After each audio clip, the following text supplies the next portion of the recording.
What's up guys, my name is Eduardo Torres and welcome back to my channel for another lens review slash first look. Today we're taking a good look at the Tokina 11-16mm 2.8 version 1 on the Canon EOSR. So let's get to it.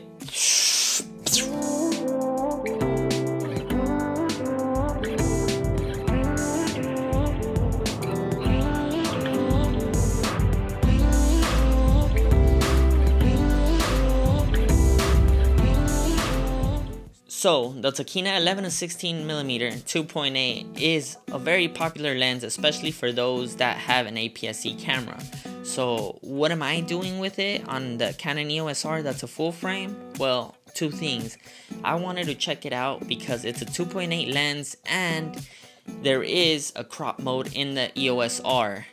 And I had heard also that you could use this lens as 16mm in full frame, so I wanted to check that out.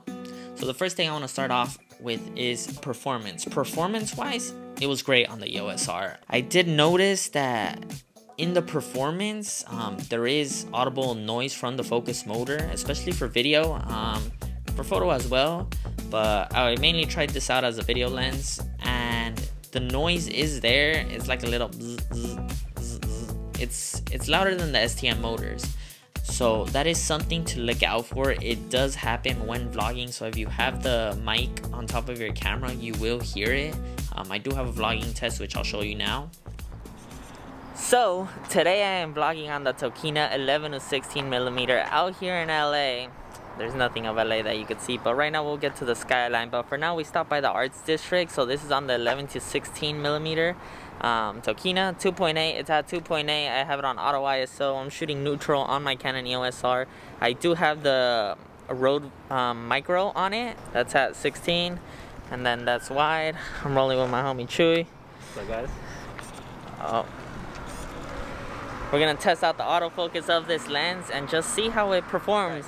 So this is what it looks like to shoot 1080p full frame. Let me adjust my exposure. Obviously you could see if I zoom out, there's vignetting. Obviously I'm not cropped in. I'm not in APS-C mode on the EOSR. So I am currently doing the in-car vlogging test. There is AC on, there is music on, but as well you can also hear the microphone. This is at 11mm, so I don't know how much of a difference that is as opposed to my 20mm. I think it's like a 2-3mm difference. This is with the IBIS on in camera, and then obviously zoomed in. My homie Chewy. This is how 11mm looks inside a car again. I mean, I like it. It's very wide. A couple of things I did notice is I don't like how you can't shoot 1080-60 on this lens. Like it gets blocked out only to full frame use, and you only have 16mm available in that. So I'm not the biggest fan of that, but I've been shooting on it just to try it out.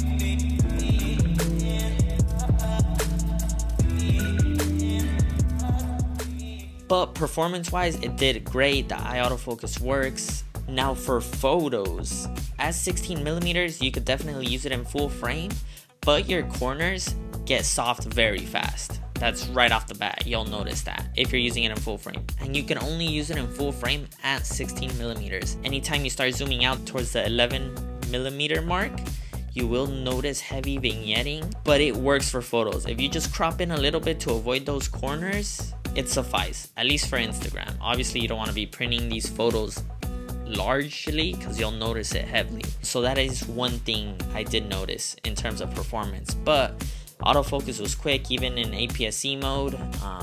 It worked great. Like, it was fast, it was quick. Obviously noisy though. Keep that in mind. This lens retails for $399 brand new. You can't get this specific version, I believe. It has to be the updated version. But out of what I've seen on other people's reviews of that lens, it's just a rehoused lens, same old mechanics. That retails for $399. You could probably find this lens on eBay used for for, I was gonna say for 2.8, but you could probably find it for about $233 out of what I'm seeing right here in front of me. From $200 to $300 you could get it used, which is a really good price. So if you have an 80D or the 90D or the Canon Rebels, any of those, this is actually a very good lens, and especially for vlogging. But those are the prices to it, so it's very inexpensive. You could get a 17 to 40mm L lens if you have a full frame, but again, this is why I'm reviewing this, because this is cheaper than that 17 to 40. I currently use the 20 to 35mm 3.5 to 4.5, which I have a review or first look at or first looks video on it, and I still like that lens, but I'll compare it to this one towards the end. Next thing, build quality. The build and the construction to this lens is crazy good. It's a metallic build, it's very strong, sturdy, it feels premium. That's something to like about it. It's not like the 10 to 18 STM, it's not plasticky. This one's, it could take a punch. Well, I mean, why would you punch it, huh? It could take a drop, it would probably get dented, maybe it'll mess up, but it's built like a tank. It is heavy, or it's not as heavy as my 24 to 70 2.8 Mark II, but there is some heft to it as opposed to my 20 to 35mm that I use for vlogging. That's the build and the weight to it aspect. Next thing, vlogging. Is this a good vlogging lens?